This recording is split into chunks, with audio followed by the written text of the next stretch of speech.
Now, I don't know if you've been following the news, but I've been keeping my ears open, and it seems like everyone, everywhere, is super mad about everything all the time. I try to stay a little optimistic, even though I will admit, things are getting pretty sticky. Here's how I try to look at it, and this is just me. This guy being the president, it's like there's a horse loose in a hospital. It's like there's a horse loose in a hospital. I think eventually everything's gonna be okay, but I have no idea what's gonna happen next. And neither do any of you, and neither do your parents, because there's a horse loose in the hospital. It's never happened before. No one knows what the horse is gonna do next, least of all the horse. He's never been in a hospital before. He's as confused as you are. There's no experts. They try to find experts on the news. They're like, we're joined now by a man that once saw a bird in the airport. It's like, get out of here with that shit. We've all seen a bird in the airport.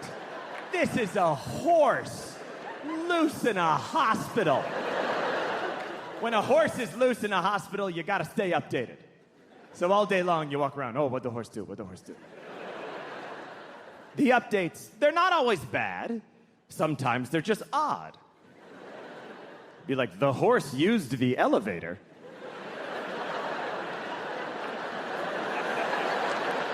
I didn't know he knew how to do that. The creepiest days are when you don't hear from the horse at all.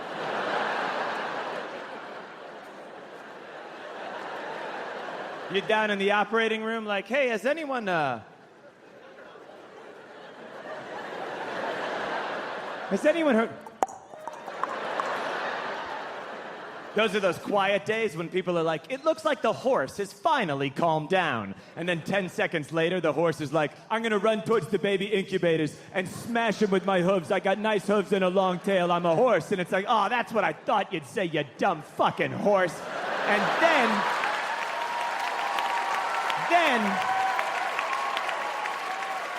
you go to brunch with people and they're like, there shouldn't be a horse in the hospital. And it's like, we're well past that.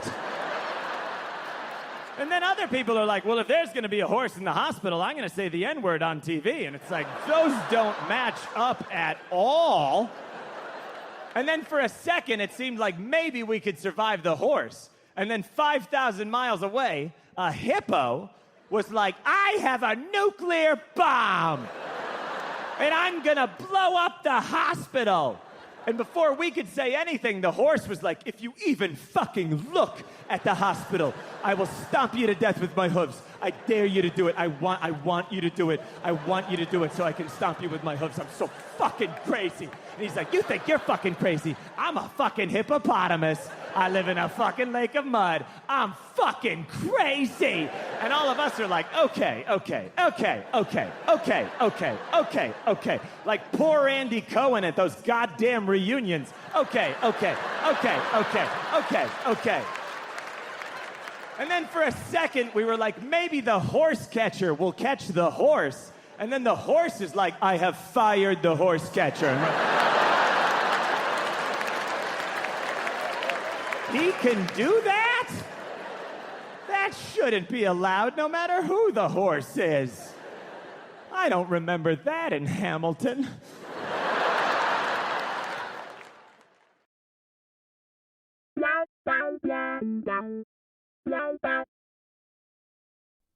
Yeah, so I was listening to John Mulaney, and that's been stuck in my head. Because, you know what? As of yesterday, the horse is back in the hospital. That was definitely a great bit. I've heard a part of it. I don't know that I've heard the full bit prior to when you sent me the link. Yeah, well, my favorite part, I think, is when he talks about you go to brunch with your friend. Well, actually, that's one of my... There's so many good bits in there. There's so many good parts to it, but right now in my head, I would just keep thinking about when you talk about you go to brunch with your friends, because I feel this so much, and not brunch with friends, but the sentiment that comes after the friend saying, there should not be a horse in the hospital, and his response is, "We are way past that." Yeah. I feel that that hits deep. I'll put it that way. It's so good. It's so good. And, it's like, there's a lot of answers for everything and that whole thing. And I think I've listened to it the initial time this weekend. And then I think I've listened to it maybe 5 or 6 times since then. And it's just because it's like, there's a great number of responses there. Like the whole, like, well, what about the previous guy? And I was like, yeah, well, if I get a babysitter for my kids that I trust, I love that. It's a great analogy. You get a babysitter for your kids that you trust, and then you don't worry about it because you trust your babysitter. But if you have he says Gary Busey babysitting your kids, then there's cause for concern. Yeah, I need to actually. I've heard plenty of snippets from him, but I need to actually go back and just watch full episodes. He's got full routines, I guess is the way you would say it. They're on Apple Music. Oh, I didn't realize that. Yeah. There's a lot of good comedians on Apple Music that I have been. That Roy Wood Jr. is on Apple Music. Sam Morrell is on Apple Music. So yeah, Taylor Tomlinson I think is on Apple Music. So yeah, they've got the comedy.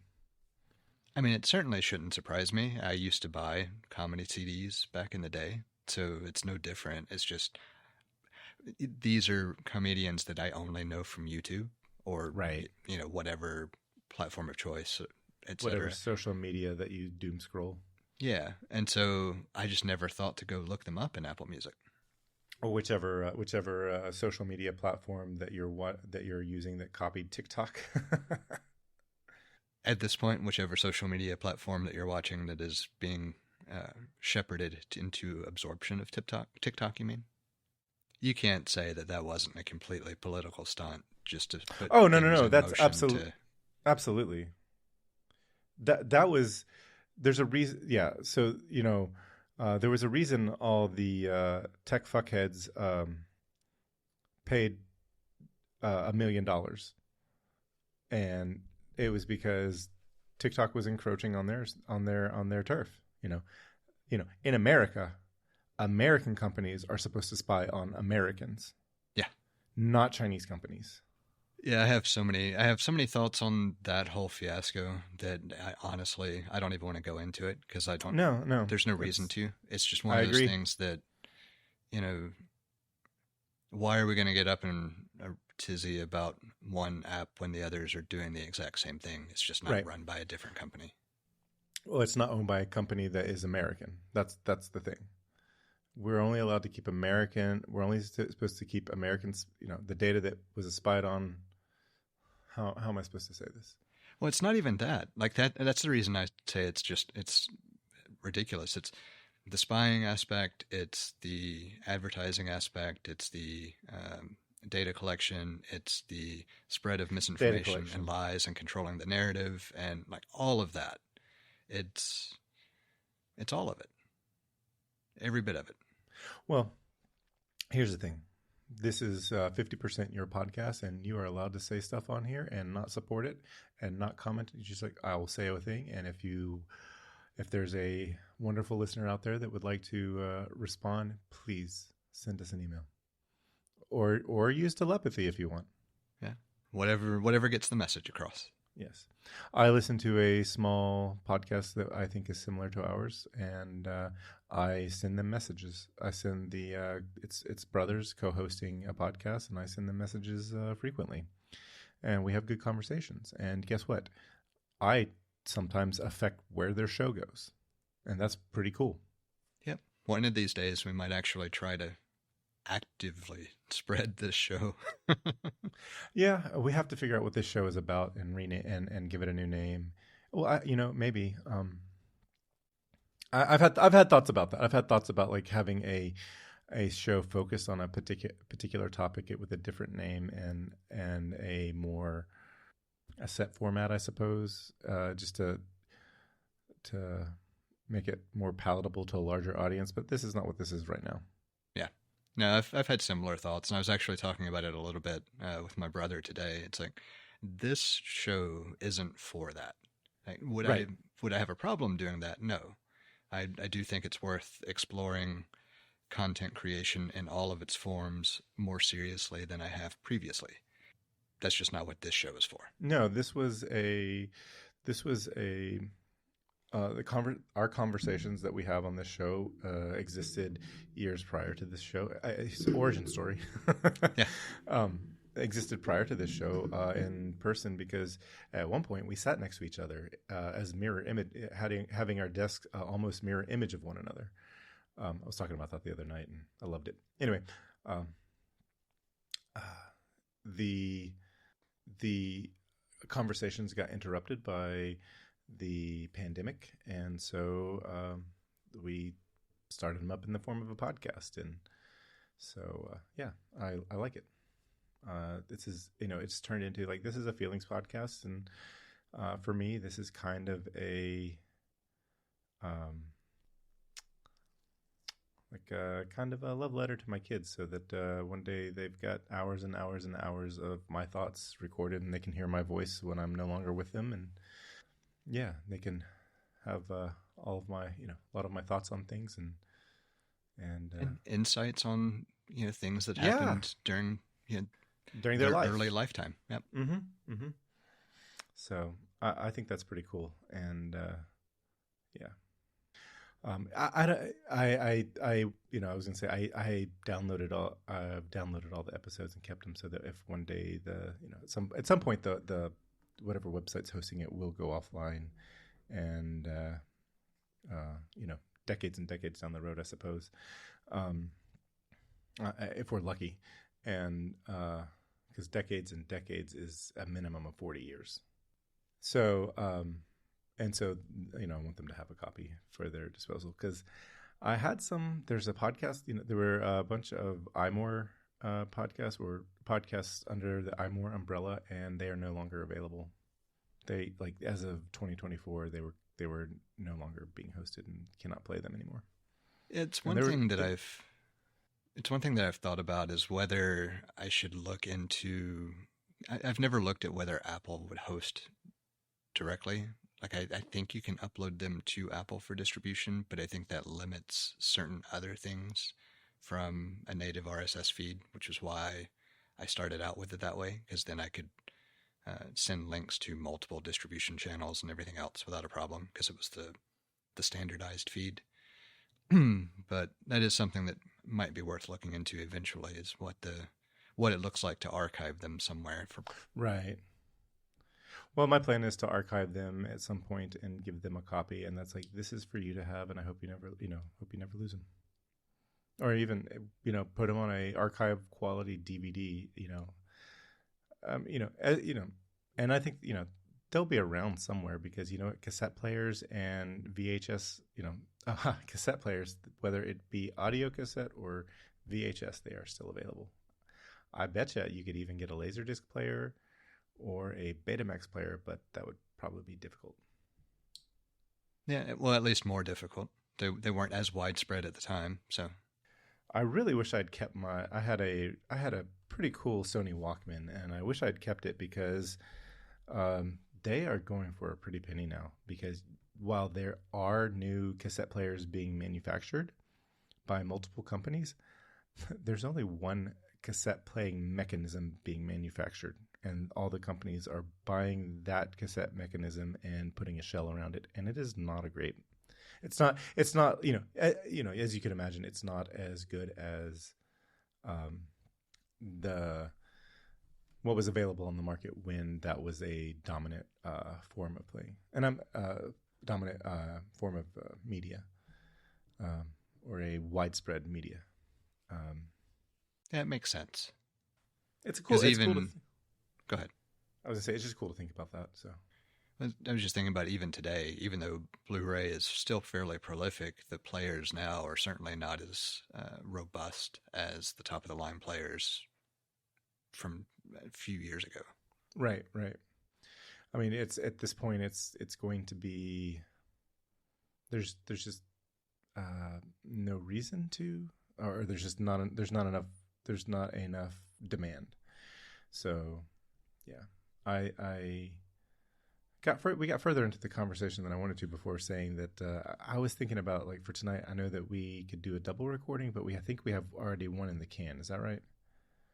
We do. Okay. And I was thinking, like, in that case, especially, I was thinking we don't need to do a double recording tonight because I was listening to the released episodes, and personally, I'm feeling like they're too far behind. Okay. I meant to lead with that. It's fine. I mean, at this point, the show has enough kind of general behind the scenes commentary, I suppose, Sure. that it doesn't matter. Yeah. Okay. That being, I was just gonna say I was listening to the. I'm all caught up on our podcast, but I was listening to last week's episode yesterday and this week's episode today, and they just we're 3 weeks into the year, and the one that released yesterday was the first recording of the year, and so it just felt a little bit. If it was less obvious, I suppose I'd be okay with it. But I was just thinking, I was like, oh, okay, I didn't like it. That was, I mean, it's not bad, but it wasn't my preference. Yeah, well, and this is why, like I mentioned before, that I like having the extra one there, but I don't need it. Getting through editing a show is so quick anymore that it's not a big deal. The only thing I don't like is if we, for whatever reason, need to wait to record until, say, Sunday. Well, I don't want to turn it around within 24 hours. No, yeah, that would be. I don't think we've ever had to do that, but We haven't had anything quite that tight. And even though I could make it happen, I just don't want to. right, and I don't want you to have to, But that's my only real request, is just not have to do anything that's that rushed. So outside of that, I can make pretty much anything else work. Yeah, I was looking at our notes because I went in to, like, put in some notes, and I think I realized I copied our notes and carried some stuff over because I don't think we talked about some stuff, and I asked you to watch something, and then we didn't talk about that because I got distracted by something else, and so I carried them over, and I thought we could discuss. I think I'm okay with it. Unless you had something else, but I didn't. Just a thought. Yeah, I didn't really. The big thing, like the other stuff at the top, is certainly fine. That's easy. The actual potential topic section, I just don't really know for either of the two notes that are in there that I care. Like I care, but I don't know that I care to do a show. Right. So actually, the ones that I'm actually in the same boat as you. The ones that I thought I wanted to talk about were the follow-up items and pre-flight items. Well, in that case, then yeah, we're on the same page. All right. So tell me, I assume when you put Shrinking, the Apple TV Plus show, it was in reference to season 2, yes? It was, but it was also, I couldn't remember if you had watched season 1. So, I have watched season 1. Okay. Have you watched any of season 2? Not a bit, because okay. I live with a person and have mostly become a person that is not okay with not being able to binge at my own pace. A TV show. I can understand that completely. I am so stuck on trying to get through content because I'm waiting on somebody. So I understand the dynamic of wanting to talk about last night's episode at the water cooler. Like, I think the last major show to accomplish that in a meaningful way was probably, even though I haven't watched it, I've heard other people talk about it, and it was probably Game of Thrones. Probably. And I'll go ahead and apologize to you. I know that you're a fan of the show, and I'm sorry that I wasn't at the water cooler able to talk to you about that when we went to water coolers. Yeah, there's a lot there that we could actually build an episode off of that. What I will do is, in summary, I'm a fan of the books. The books will probably never get completed because George R.R. Martin will pass away before he finishes writing the next one, much less anything else. And the TV show was good until it ran out of material, at which point it nosedived. That's a thing that happens. Yep. So that's a real high level summary. Now, I will still say I'm okay with most of the show. They just really fucked up the ending, but that's a whole different rant. So, yeah. No, I think you've probably made that rant on this show before, maybe more than once, because I know it's come up, and I know enough to I haven't gotten any spoilers, but I know enough to know that the ending won't be satisfying the way it should be. Yeah. Like I can say, we'll get to Shrinking, but I can say right now, off the top of my head, I can think of 2 television shows that just absolutely brilliant, start to finish. Breaking Bad. And, I could even include Better Call Saul. I wasn't thinking about that, but Better Call Saul is just as good as Breaking Bad. But the only criticism I have of Breaking Bad is that it had a slow start, and the first season got foobarred by a writer's strike. But I can't think of any plot holes in that show. And the other one is Mad Men. I can't think of any plot holes in that show. I don't know if I ever thought about it from the standpoint of overall whether there were any plot holes.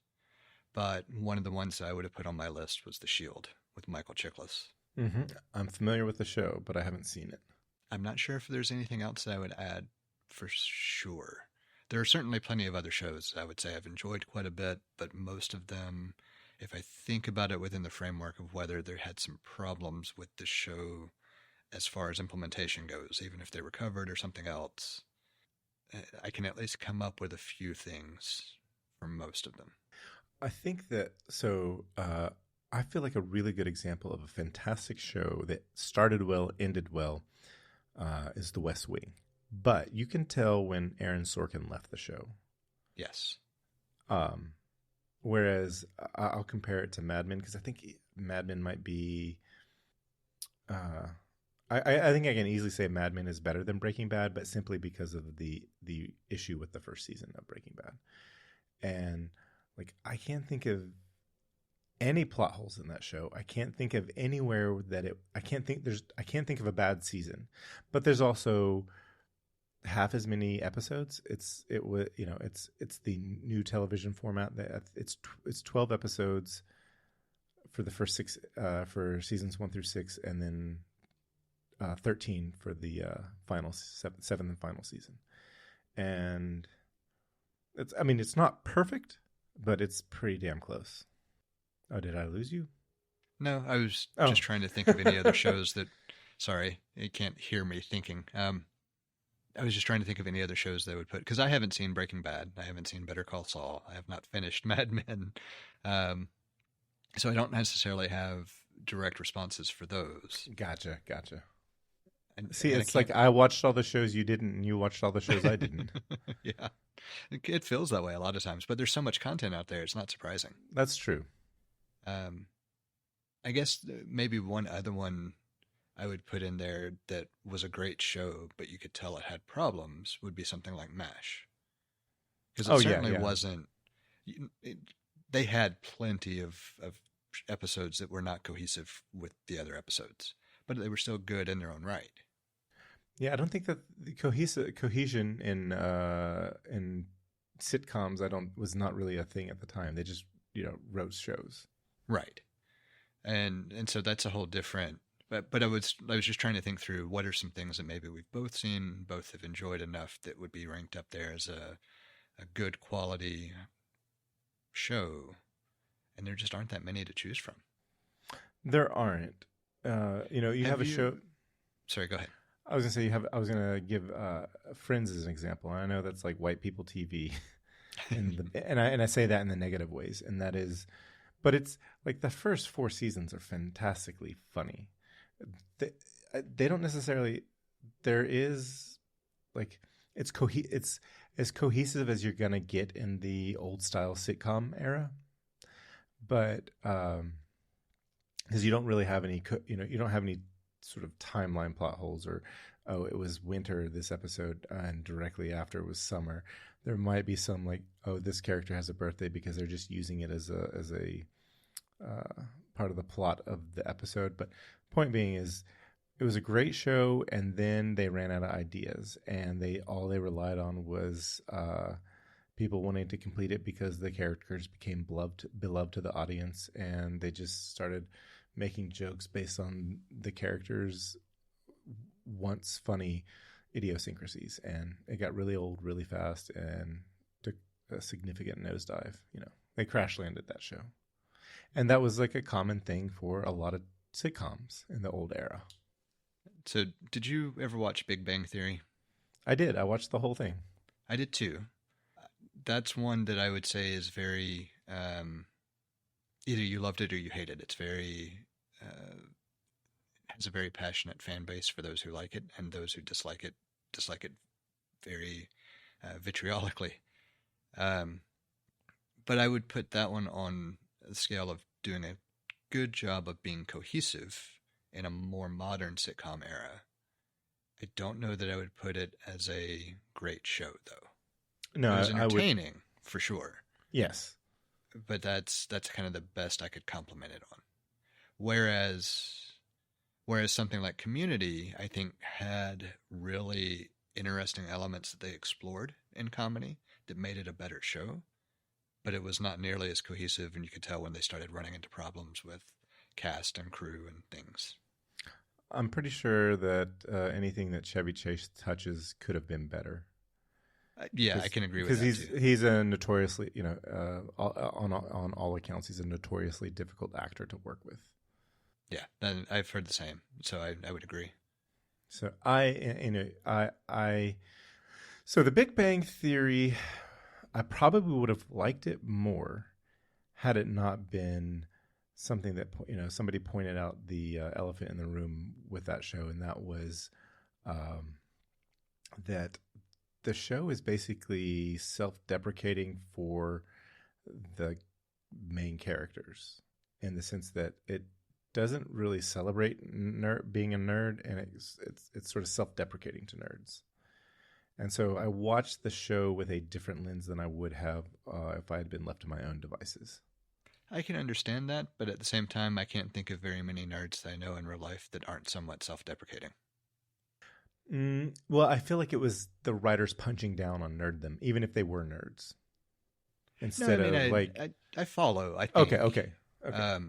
It's just, I guess the what I'm saying is that because of how much self-deprecation, and that may also be a generational thing, as far as growing up and that just being the comedy of the day. But given how much I've been around that humor, I didn't feel like it was that targeted. So it's an interesting takeaway. That's what I was getting at. I see. I liked it well enough, and I watched it, and I liked it well enough that I watched Young Sheldon. And I will say that I think Young Sheldon is far better than The Big Bang Theory. Huh, interesting. I wasn't as interested in Sheldon's character, even though I found a lot of his idiosyncrasies more interesting. I think intentionally so by the character development. Yes. But at some point, I may give Young Sheldon a go. Oh, no. I would say it is a fantastic show. It is a family-friendly show. You can watch it with your children, your child. And I think, it's short. It's everything that if the Big Bang Theory had been as good as Young Sheldon, I think it would have been an even bigger hit than it already is. And here are the things that I love about it. You get a better understanding of, so the character development's just, it's good. It takes you further. And if you have a character that you really enjoy, this is exactly what you want from that, from a television show. And that's, extensive character development. Better Call Saul is just like that. And Better Call Saul does even a better job of taking a character, who started out as a minor character, who became a main character, and then showing his entire backstory. So even to the extent that Better Call Saul was one season longer than Breaking Bad. And so that's pretty cool. Also, everything that I dislike about sitcoms has been removed from Young Sheldon. There's no laugh track. There's no live audience. It is it's more cinematic in that regard. And then they really complete the character's story in so many good ways. And I felt like there's one other thing. I can't remember. Is it Jim Parsons, the actor that played Sheldon in The Big Bang Theory? I think his name's Jim Parsons. Sounds correct. It was his idea. He was talking to the creator of The Big Bang Theory, and he's like, I think we should explore this, and it ended up being a fantastic show. And he does all of the narration, and it really kind of shows a perspective that there's a whole bunch of stories that occur in The Big Bang Theory from Sheldon's perspective, and then you actually get to see what happened, and that's pretty cool. Where it's like in The Big Bang Theory, Sheldon talks about his family and his upbringing, and you're getting his perspective, whereas the show is here is a neutral. The story, his same stories, but shared to you or presented to you in a neutral way. Do you think it would be as interesting or as good absent the exposure to the character in The Big Bang Theory? Absolutely, it stands. It can stand by itself. There could never be a Big Bang Theory, and Young Sheldon would stand on its own. Whether or not they could have gotten an audience initially with it, but it definitely had a built-in audience. Real-time follow-up, it is Jim Parsons. That is the actor's name. It just is. I would say I don't think of this and Better Call Saul are the best plot hole fillers I've seen, the most satisfying. Whereas Rogue One is like the best plot hole for a single line in one movie. I knew that reference was coming. I knew it was coming. It couldn't not. Yeah. It couldn't not. I actually just rewatched that a few days ago. It's one of the best non-canon. It's better than maybe more than half of the canon Star Wars films. It would be considered canon, by the way. Oh, okay. Because it's a Disney-produced movie. Well, see, I was considering the canon to be the episodes 1 through 9 and what Disney has been producing to be authorized. I can understand that, but anything else would be fan fiction. Yeah, the official line is that anything produced by Disney or in conjunction with Disney is considered canon, and everything else is considered, what did they call it? It used to be expanded universe. Now it is. Mm-hmm. I don't know the term, but I know I've heard it. Yeah, I'll think of it eventually. But everything else, people are perfectly fine playing in the realm, but if you write something and publish it, they don't have to acknowledge that as true in anything they do, is what it comes down to. Right. I got to say one more thing about Young Sheldon, and that is that, like, the show is. This is one of the things. This is like I think sort of embodies the quality of it and how it fits in and so forth. And that is the actor that played Sheldon's mother in The Big Bang Theory, Laurie Metcalf, who is also spoiler one of the two killers in Scream 2. Anyway, I'm sure I knew that, but I probably didn't put them together. Every time I read that in the trivia on IMDb, I was like, oh yeah. So I've read it multiple times and had an oh yeah reaction multiple times. But her daughter, Zoe Perry, plays Sheldon's mom in The Big Bang Theory. In Young Sheldon. So it's like, oh, she looks quite a lot like the actor that they had in The Big Bang Theory playing her mom. And it's like, well, it's because it's her daughter. So that was that's pretty cool. And then Annie Potts plays his grandmother, and she's fantastic. I felt like there was something else. There's felt like there was one other thing I was going to say about it. Anyway, I think I've gone on a bit too long about it, but I really enjoyed it, and I think because of how it ended, it has a spot, and there's a soft spot in my heart for that show. It's a ringing endorsement. Yeah. And then there's a spinoff of that show called Georgie and Mandy, and it's about his older brother. I didn't realize there was another spinoff. Season one was this season. So was that a direct streaming release? No, it is on CBS. Oh, nice. Okay. Yeah. It is a full-on, legitimate old era broadcast TV show. They brought back either the live audience or the laugh track or both, to my dismay. So it's one thing that Shrinking has going for it then is there's no live audience or laugh track. Yeah. I don't know that I've seen any of the Apple shows that have a live audience. I have not seen one that has, but I haven't explored all of the different shows. Right. They're all a lot more cinematic. Yes. Like, all the ones that I'm thinking of, they definitely don't lend themselves to a live show, and everyone that I've watched definitely doesn't have a live audience or laugh track. So, even the one that got canceled after 8 episodes, or only had 8 episodes and was canceled. But I've noticed that it's like, I think that if you get into an Apple show, or something, they're using the same. They're the same. The creators are doing multiple projects with Apple TV Plus. Yeah, there's a lot of. I've made an agreement with this group, and we're going to do a bunch of stuff, kind of thing. Yes, because like Bill Lawrence had, he had Ted Lasso, which was a hit, and I mean, like, it was a hit all over. And he is the creator of Shrinking, and I noticed the non-actor credits for that show. Well, his wife is in Shrinking. Hey, I got us back to Shrinking.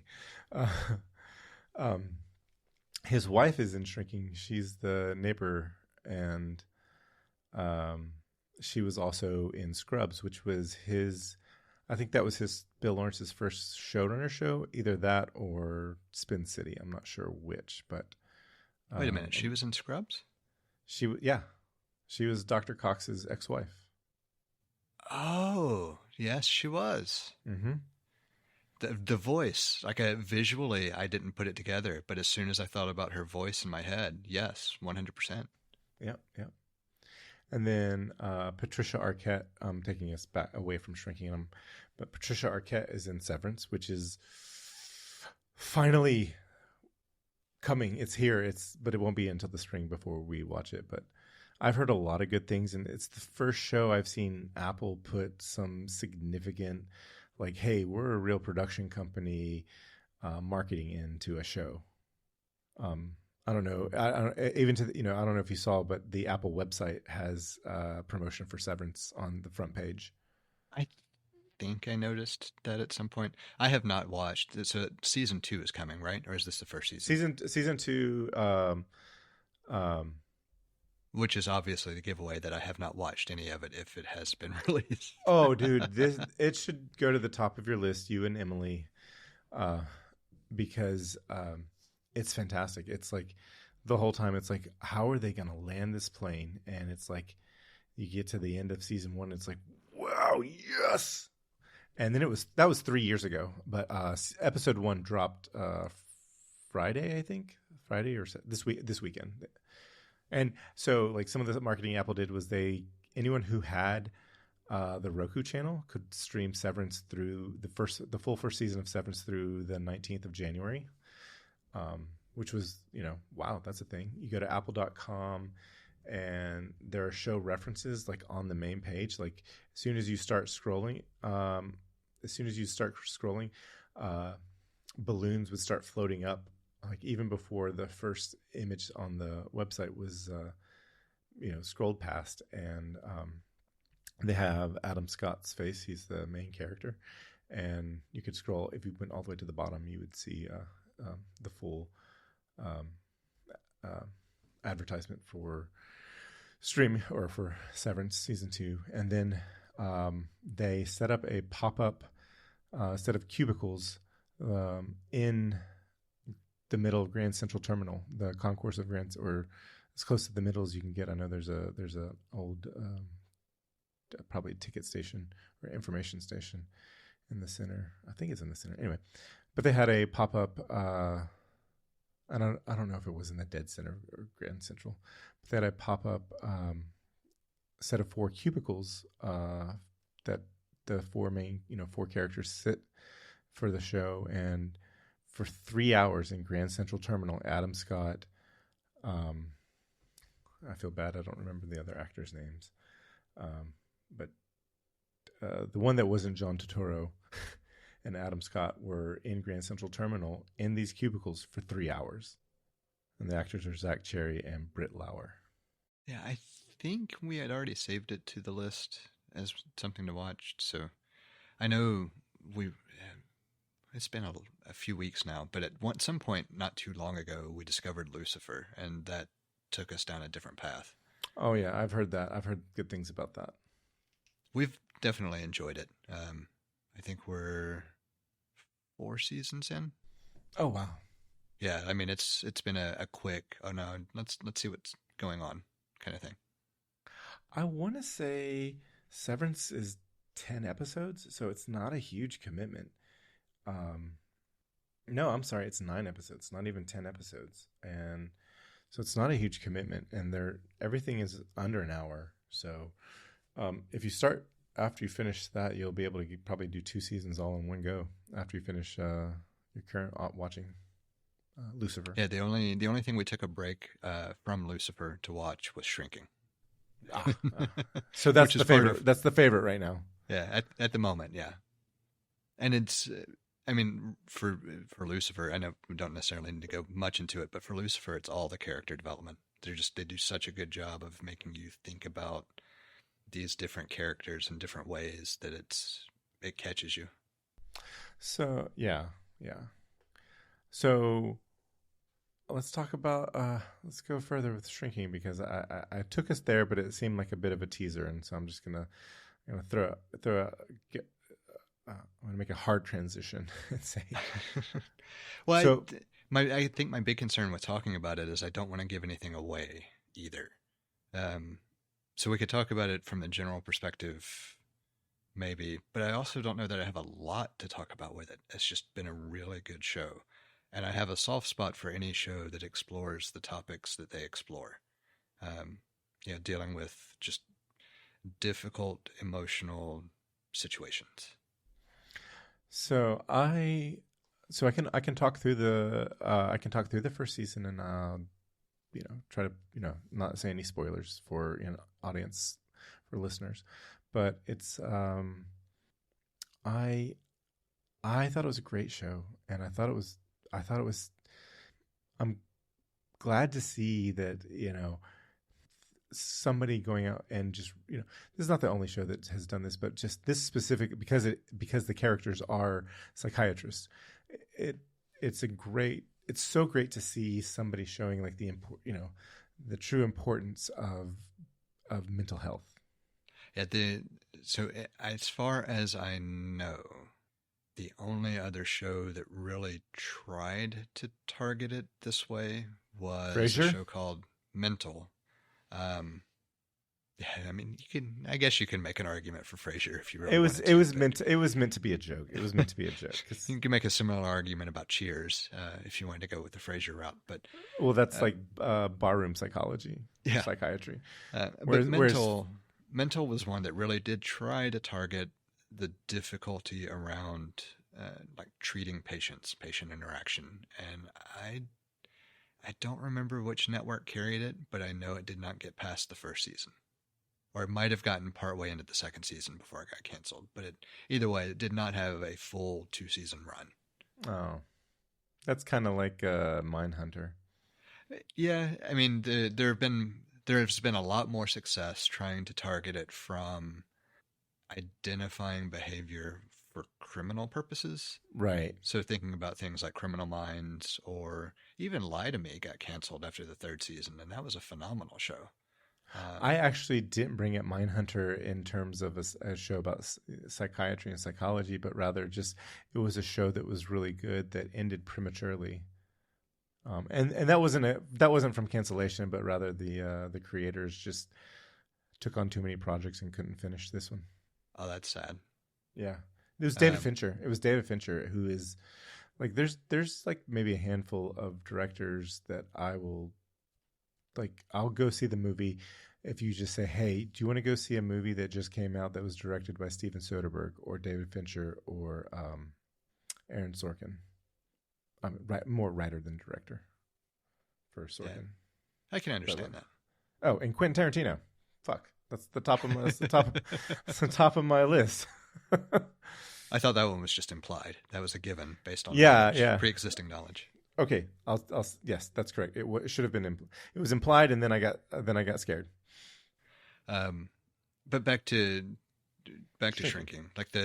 I think one of the things that caught me off guard by it is how it doesn't shy away from actually taking you through the difficult situations and doing it in an entertaining way. You know, it doesn't, while it addresses really difficult topics, has really good lessons for dealing with those topics. It really does serve a good foundational purpose as far as messaging and everything else goes. It also doesn't lose sight of being entertainment. Yes, yeah, that's a difficult line to walk. I think. Sorry, I think that.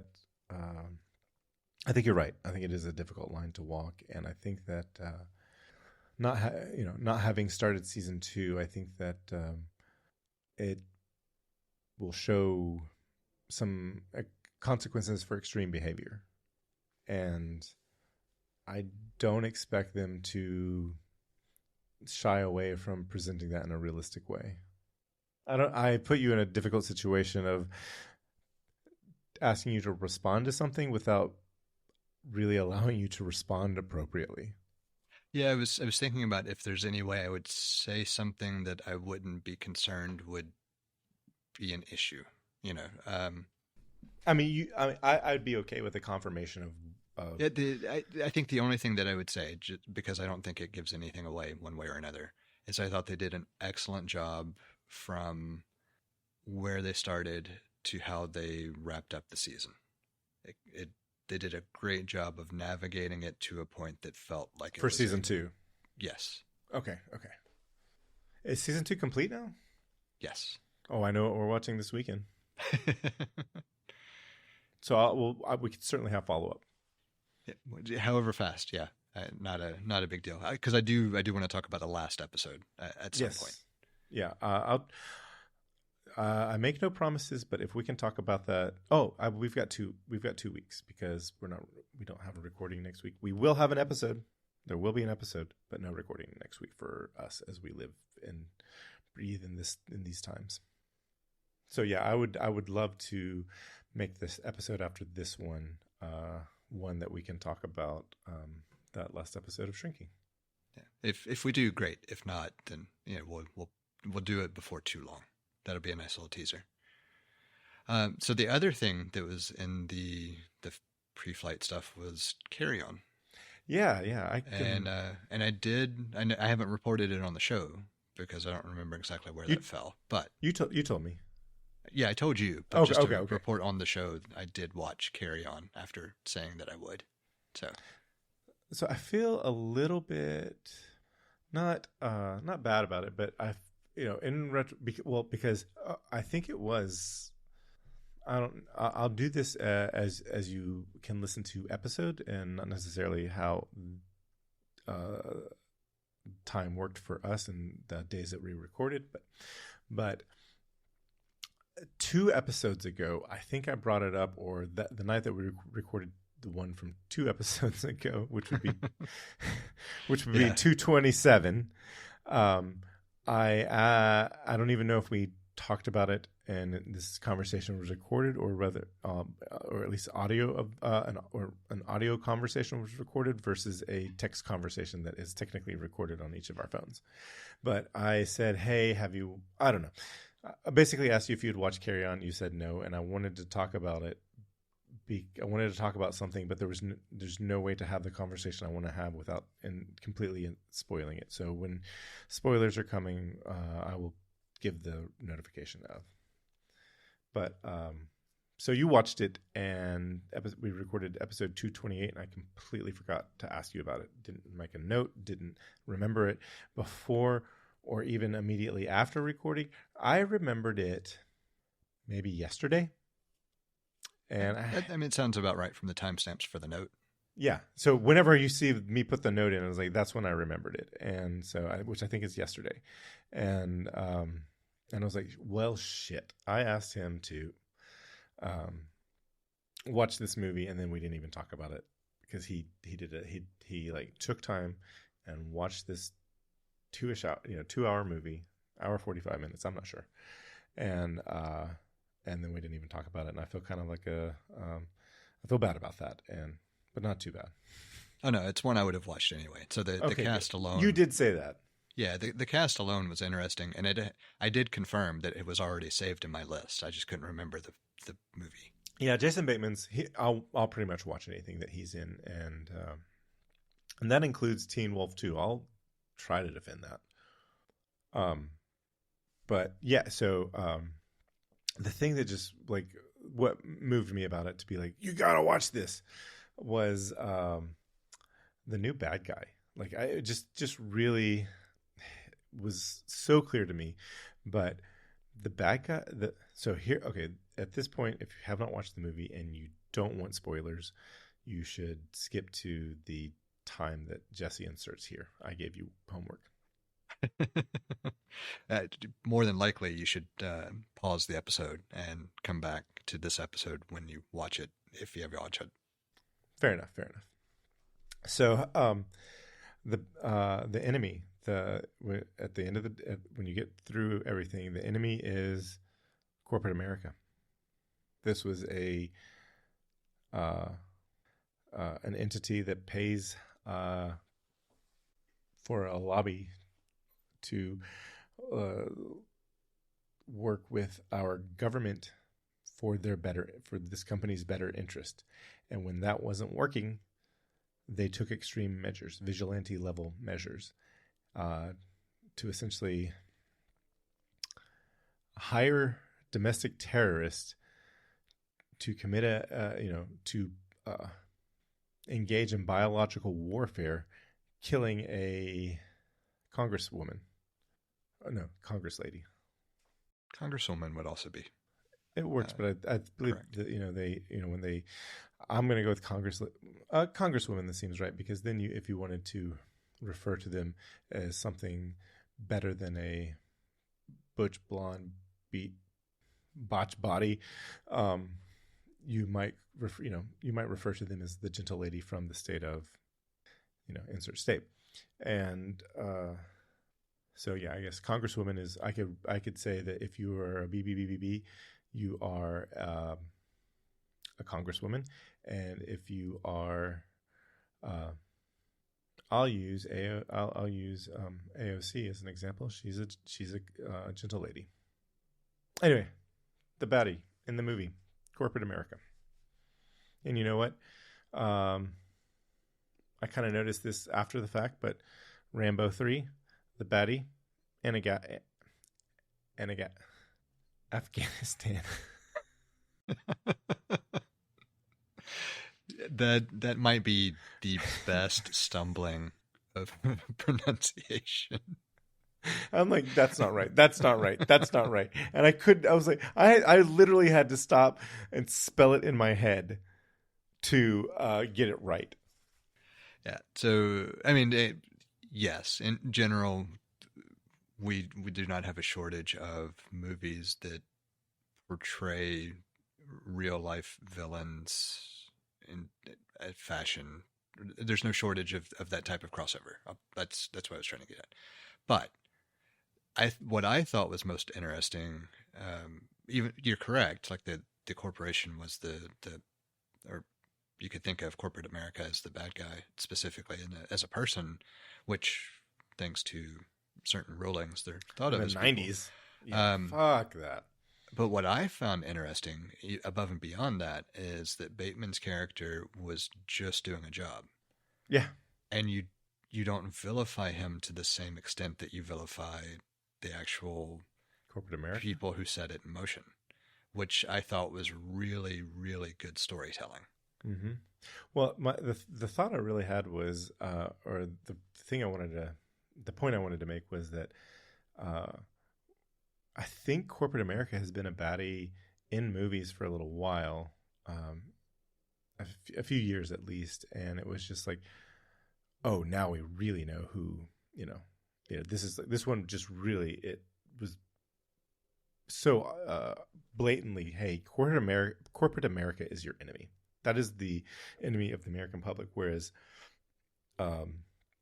movies, the major baddie, and going all the way back to the early 90s with Rambo 3, the major baddie was, true, same with True Lies. The baddie was, someone, a fundamentalist from the Middle East and in Afghanistan. I guess being a religion of the Middle East influenced country. I don't know if that is an insensitive thing to say, but it is a true thing to say.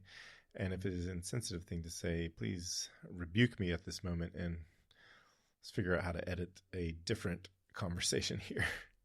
No, I don't think it is. I mean, granted, it might be, but if so, I'm as ignorant about it as well. Yeah, I just wanted to be clear that it's not that the Middle Eastern religion that I'm referring to. I guess two major world religions are out of the Middle East, being Christianity and three of them: Christianity, Judaism, and Islam. The one I'm referring to now is, Afghanistan is heavily influenced by Islam, and that's fine. I don't have a problem with that. They're just like any religion. I have problems with certain extreme or oppressive ideas. Let me say it that way, because they all have oppressive ideas. That should be called for what they are, and let's learn how to throw out the bathwater and keep the baby. But what I'm getting at, it's not the religion, but it is the fundamentalist, and that's the case for, in my opinion, any religion or any ideology. It doesn't even have to be a religion.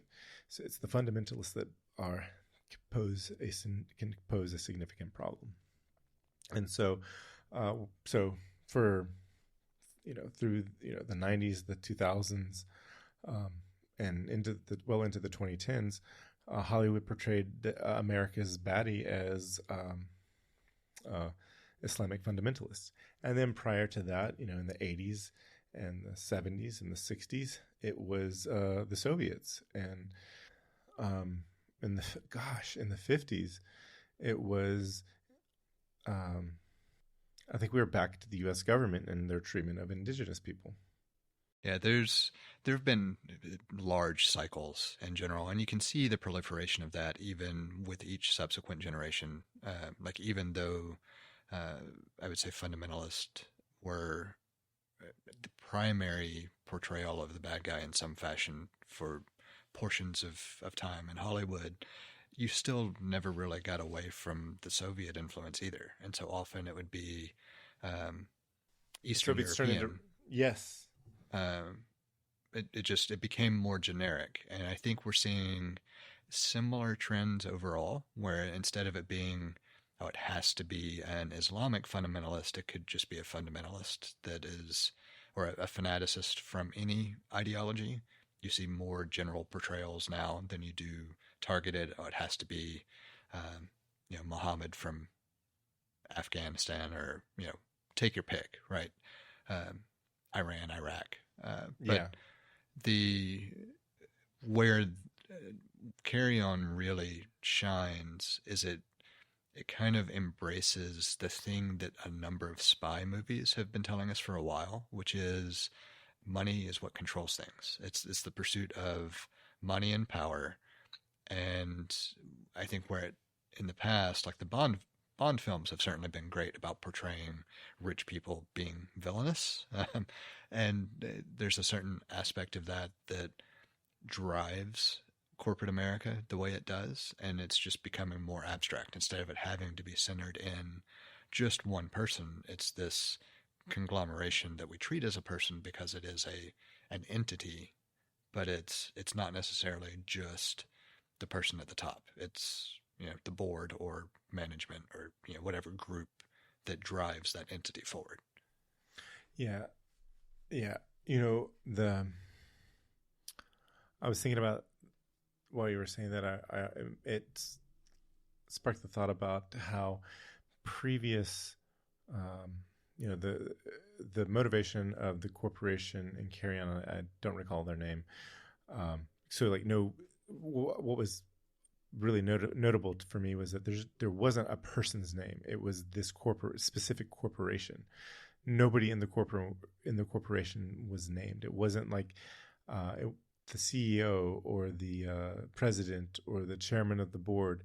They were not going to be the fall guy. It was the whole corporation. The corporation was the enemy. It was not one person. It was, which I think was a really important distinction to something like Die Hard, where you have someone European, Eastern European, I think, East Germany, if I'm not mistaken, or maybe they don't say. I don't know if they actually say, but it's implied with the name and everything if they don't. They did say Eastern European with the cigarette brand. Okay.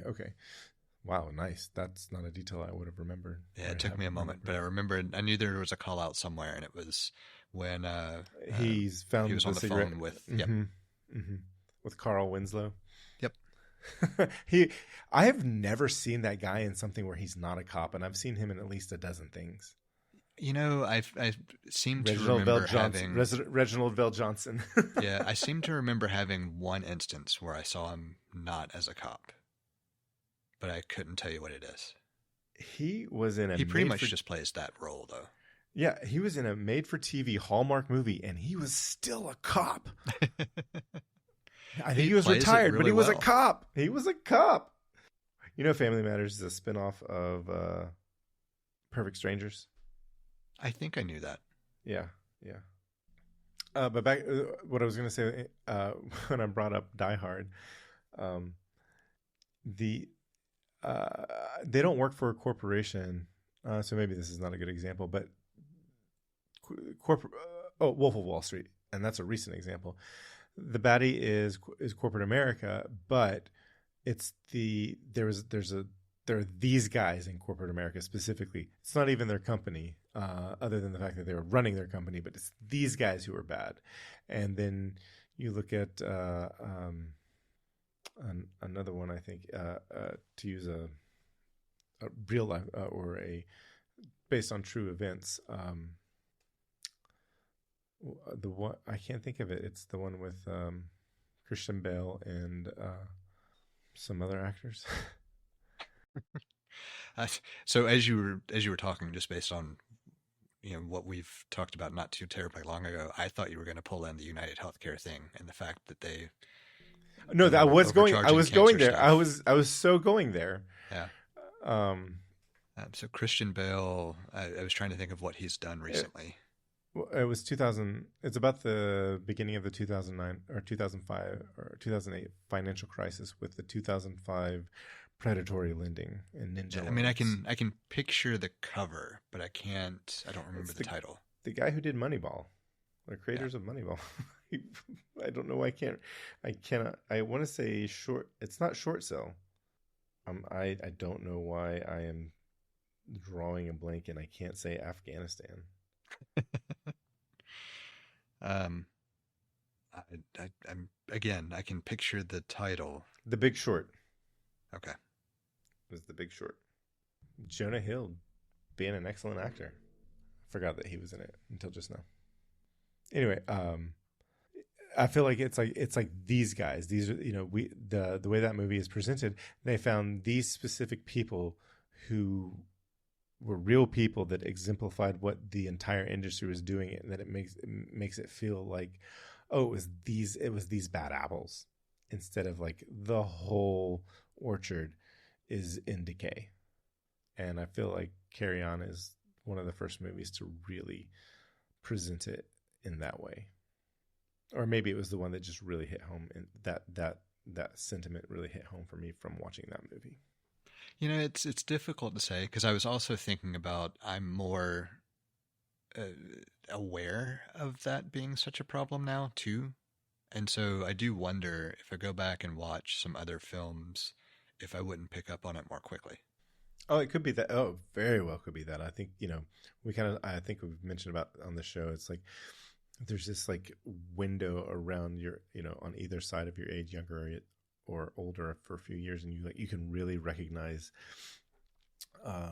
the more nuanced differences, where it's like, people in their late 30s and early 40s, I can really like hone in on, you're 41 and a half. And whereas it's like at this point in my life, people in their early 30s, late 20s, I'm like, it's the same thing. It's like, are you married and do you have kids? That's a bigger differentiator between somebody who's 27 versus someone who's 33. And so and I noticed that with kids, like when my kids were toddlers, it's like, oh, your kid is 18 months old. And then, but I'm like, is that kid 7 or 10? Like it's like, and then your kids get to be that age, and it's like, oh yeah, I know you're in fourth grade. You're 9 years old. You're in fourth grade, and just so much more. There's these. I think as you go through life, and the people that are closest to you, you notice the very fine details of a person's age that is, somewhere around your age and your children's age. I'm about to go through the teen years or the teenage life with mine. So I'll be starting to be really good at, that kid's 13, that kid's 14, and really hone in on that. And so I feel like this might be the first movie where I'm honing. That's a big, long comparison to be like, I'm doing that with this movie. I think it's the first one for me that really got it, because like as we talk about it, I can think of all these examples that are pretty much the same thing. And there's also, evolutions in storytelling where you can convey that point better, or you figure out a way based on what's been done before, how to maybe shed more light on this is actually the protagonist or antagonist, and what that means, that, lessons learned from experience. And then same thing as a viewer, you gain experience and have more insight into a lot of those nuances based on a combination of life experiences and entertainment experiences. I mean, it's part of why, as much as I rail against it, it's part of why labeling theory is so useful, even though it's horrible in its own right, because we have more and more of these labels that we can apply to help differentiate things. And it's just referring to yet another fascinating dichotomy where there's just not a good answer for how to get rid of it and how to maintain what's good about it. Sort of like aspects of American government. But, it's experience is the great teacher, the great equalizer. We have a number of different ways set up for you to get in touch with us to provide feedback, ask questions, or just comment in about something we've discussed. You can hit us up on Twitter or Instagram at untitled_hosts, or shoot an email over to untitled.hosts@gmail.com. Or get in touch directly with Jesse at jthart.com, or get in touch with me, John, via telepathy. If you would like to support our work or are interested in listening to our new after show feed, head over to patreon.com/theUntitledPodcast and take a look at the options we have set up. Thank you for listening. We hope you've enjoyed the show. And we hope to connect with more of you as we continue this journey. That's a wrap.